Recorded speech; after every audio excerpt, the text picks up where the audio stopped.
जी हाँ दोस्तों, राहुल टीम ने योगी बाबा ओवैसी सर की लगा दी वोट। बोलने से पहले 100 बार सोचेंगे, मुंह दिखाने लायक नहीं छोड़ा। खबर क्या है आपको बता रहे हैं, लास्ट तक बने रहिए। आप देख रहे हैं द राजनीति का विशेष सेगमेंट। मैं हूं आपके साथ यासूब रजा। दोस्तों, योगी आदित्यनाथ का नाम जब आता है, बैरिस्टर असदुद्दीन ओवैसी सर का नाम जब आता है, आप क्या सोचते हैं? हाँ, वही सोच रहे होंगे जो मैं समझ रहा हूं। दोस्तों, धर्म और राजनीति का पुराना रिश्ता है। भारत की विरासत में हमेशा चर्चा में ये रहा है और धर्म, राजनीति, सोशल डिवीजन से पॉलिटिक्स हमेशा अफेक्ट रही है। लेकिन अब बिहार के चुनावी मैदान से एक बार फिर वो कट्टर राजनीति पर बड़ा हमला हुआ है। वो धर्म वाली राजनीति पर करारा जवाब मिला है। कांग्रेस ने ओवैसी सर और योगी बाबा दोनों की राजनीति की कलई खोल दी है, आईना दिखा दिया है, बता दिया है धर्मनिरपेक्ष देश, सेकुलर देश क्या होता है और आपकी पॉलिटिक्स क्या है। दोस्तों, भारत की राजनीति में धर्म और जाति की लकीरें खींचकर वोट बटोरना कोई नई बात नहीं है। खींचा जाता है, लिया जाता है, चाहे उत्तर प्रदेश की सियासत हो या फिर किसी और प्रदेश की राजनीति हो।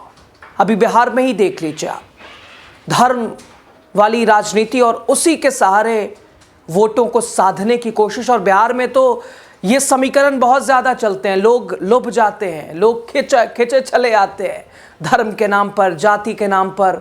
और बिहार में ये फैक्टर लोकतंत्र के लिए सबसे बड़ा खतरा है और जिसका जवाब अगर आप इसे समझिएगा, देखिएगा, तो अच्छे अच्छे लोग इस बहते पानी में बह जाते हैं, इस हवा में शामिल हो जाते हैं और मिला के उसी तहत चलते रहते हैं।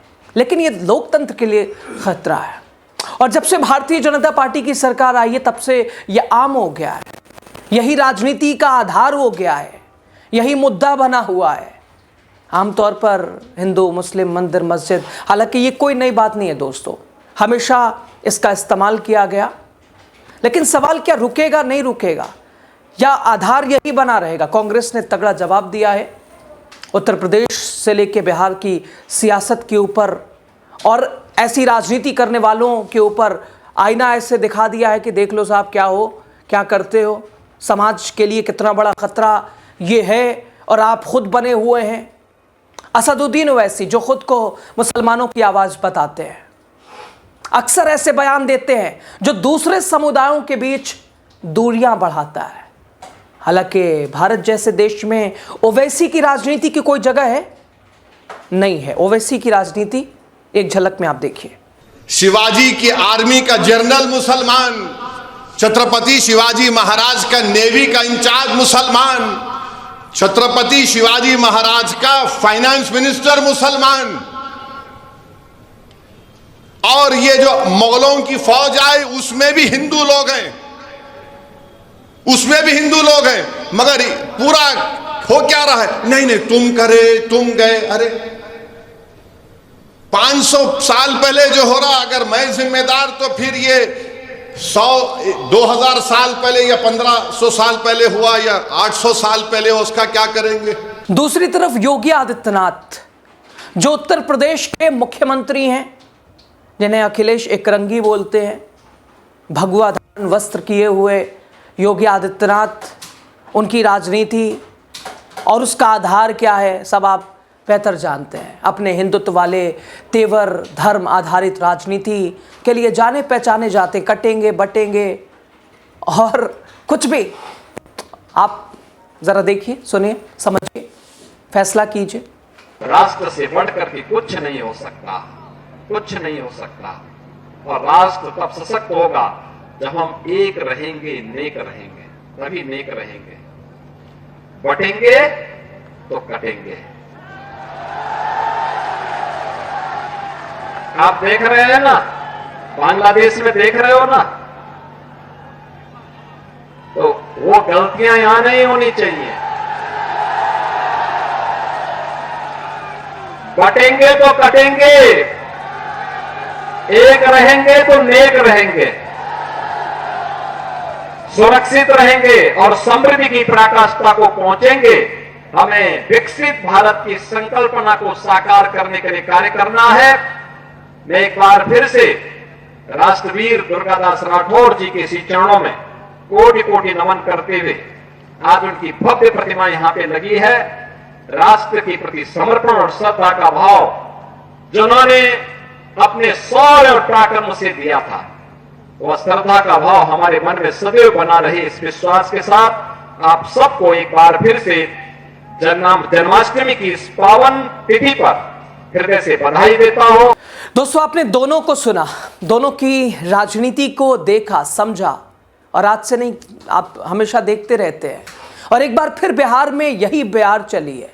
बिहार में एक बार फिर जहां ओवैसी साहब ने मुसलमानों को साधने के लिए वो जो बीजेपी बी टीम वाला टैग, सहारा यही आधार बनाते हैं, उन्होंने वो कार्ड खेला। इधर योगी आदित्यनाथ को बुलाया गया कि साहब ज़्यादा जो वोटरों की संख्या है उन्हें लुभाओ, उन्हें खींचो इधर, इमोशनली ब्लैकमेल इसे कहिए तो गलत नहीं होगा।